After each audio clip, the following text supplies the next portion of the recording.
はい、どうもこんにちは。マーブラックでございます。本日はワゴン R MH21S の ISCV の交換をしたいと思います。こちらはですね、ワゴン R MH21S の WR の DI。この方でですね、非常にトラブルの多い内容となっておりますので、DI 乗りの方はぜひ参考にしていただければなと思います。またですね、DI 以外でも NA の車両でもISCV が壊れることもございますので、ぜひですね、最後までご視聴いただければと思います。それでは参りましょう。レッツゴー。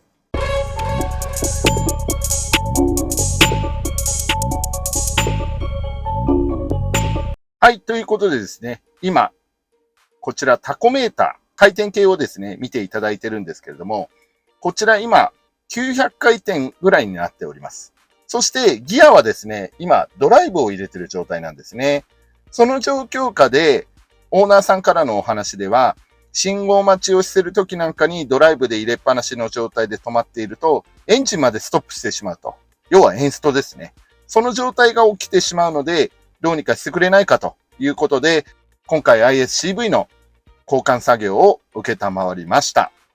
同時にですね、症状としましては、今ギアの方はパーキングに入っているんですけども、この状況下でアイドリングが1000回転、まだこれぐらいだったらマシなんですけども、こちらの2000回転とか、中には3000回転、またはこういう感じでアイドリングが不安定になっている状況。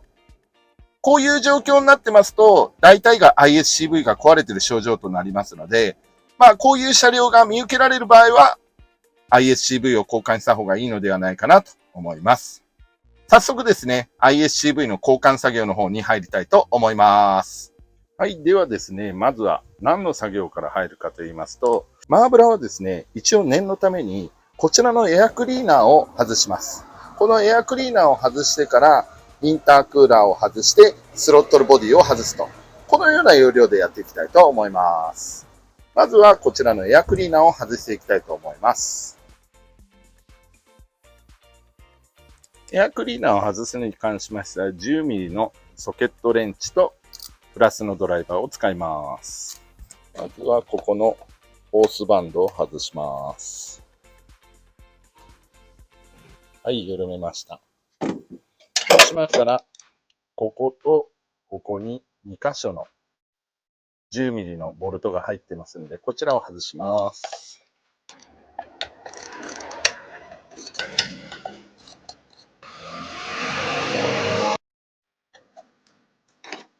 外したら、こちらのアクセルワイヤーを外して、エアクリーナーボックスを外します。まずはこっちのホースバンドを外しましょう。外したら上に持ち上げて、軽く引くと外れます。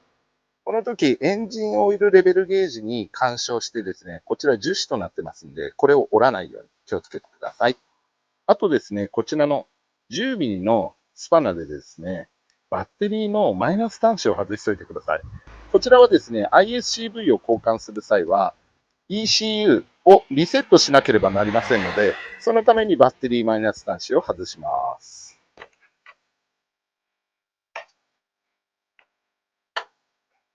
だいたい油は10分ほど放置しておくことによってリセットをしてます。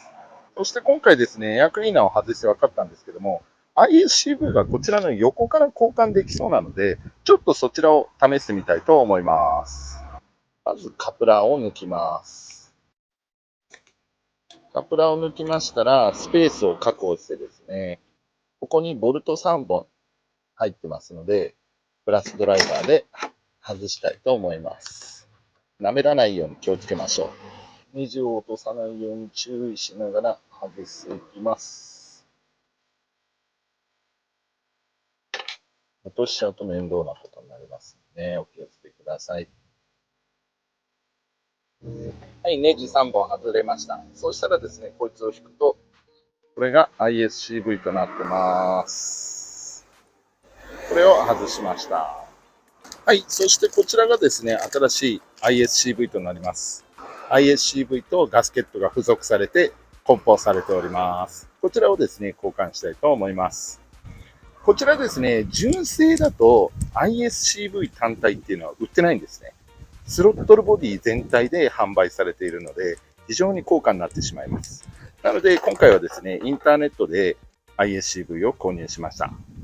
同様にですね、これ種類がありまして、購入前にですね、必ず車両側の ISCV を確認して、金色もしくは銀色の場合は、2極、ネジ穴が2つのタイプの ISCV を購入してください。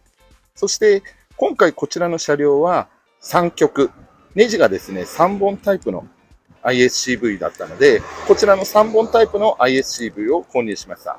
こちら間違ってしまいますと、購入しても取り付けられなかったり、または NA 用とターボ用がありますので、販売店の方にですね、必ず適合確認をしてください。そうそう、一応ですね、こっちが新品です。こっちが旧型です。一応見た感じですね、ちょこっとすすがついてるかなぐらいなんで、ISCV を交換して症状が改善されるのか、そちらをですね、検証してみたいと思います。新品の方はですね、こちらもうすでにガスケットを挟んでおきましょう。溝がありますんで、そこにはめておきます。ドンピシャではまる位置がありますので、ネジ穴を確認してね、はめてください。またもや、ネジを外さないように気をつけましょ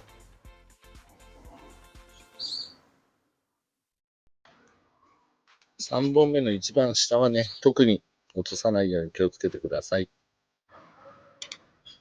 はい、これで ISCV の交換ができました。残りはですね、外したエアクリーナーを戻していきたいと思います。またもや、レベルゲージをね、折らないように気をつけましょう。心配な方は、レベルゲージを外してもいいと思います。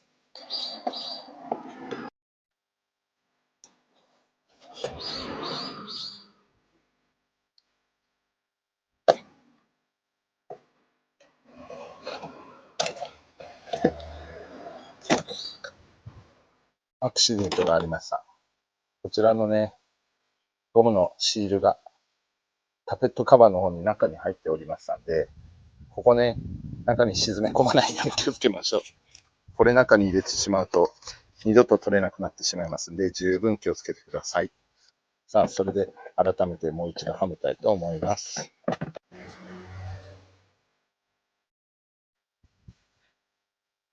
仮止めで4ミリボルトをつけます。2本目ですね。そしたらここをプラスで締めます。そして本締めで10ミリを締めたいと思います。軽くで結構です。はい、こんなもんで結構です。そしたら、アクセルワイヤーを元に戻して、3箇所ですね。はい、これで完了しました。ということでですね、もう5分ほどですね、バッテリーの取り外した端子をですね、待ってからエンジンの方をかけてみたいと思います。さあ、それでは5分ほど待ちましたので、今バッテリー端子をつけてきました。実際にですね、エンジンをかけてみたいと思います。最初はですね、燃料の方もオフになってましたので、軽くですね、キーをオンにして、ちょっと待ちます。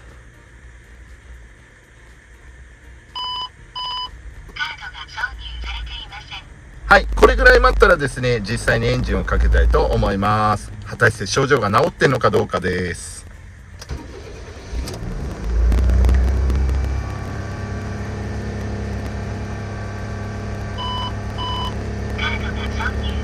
アイドリングは高いですね。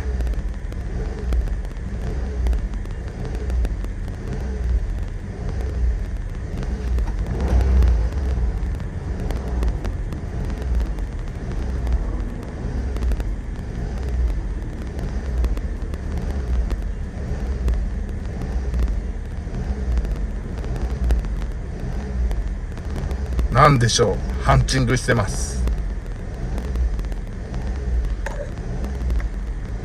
はい、ということでですね、今、ハンチングがあったんですけれども、どうやらですね、マーブラがカプラー、ISCV につなげるカプラーをつなげていなかったがために、アイドリングが安定しなかったと。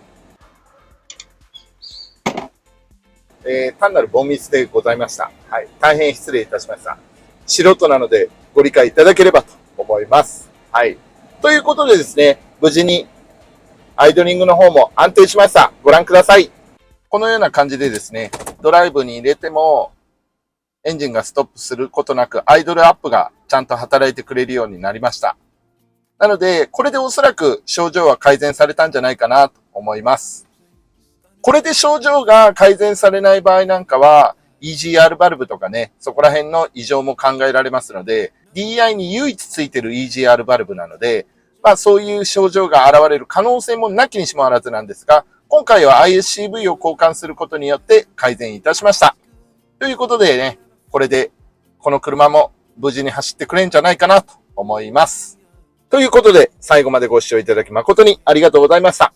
高評価やコメント、また他の動画が気になるようでしたら、チャンネル登録の方もしていただければなと思います。